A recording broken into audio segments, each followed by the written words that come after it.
সময়টা মোটেও ভালো যাচ্ছে না দেশ সেরা ক্রিকেটার সাকিব আল হাসানের। রাজনীতিতে এসে শুরুতেই খেলেন বড় ধাক্কা। শেখ হাসিনার সরকার পতনের পর সমালোচনার ঝড় বইছে তার বিরুদ্ধে।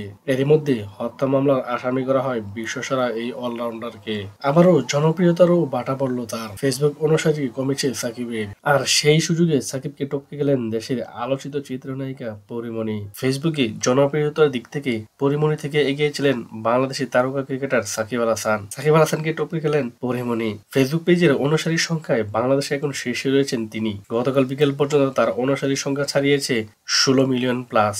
এর আগে সাকিব আল হাসানের ছিল ১৬ মিলিয়ন। সাকিব আল হাসানের যদিও এখন ১ মিলিয়ন ফলোয়ার কমে গিয়েছে। সাকিব আল হাসানের ফলোয়ার রয়েছে এখন ১৫ মিলিয়ন। তবে তারপরে রয়েছে বাংলাদেশি আরেক ক্রিকেট সুপারস্টার মুশফিকুর রহিম। তবে বাংলাদেশিদের মধ্যে এখন শীর্ষে রয়েছেন পরীমনি।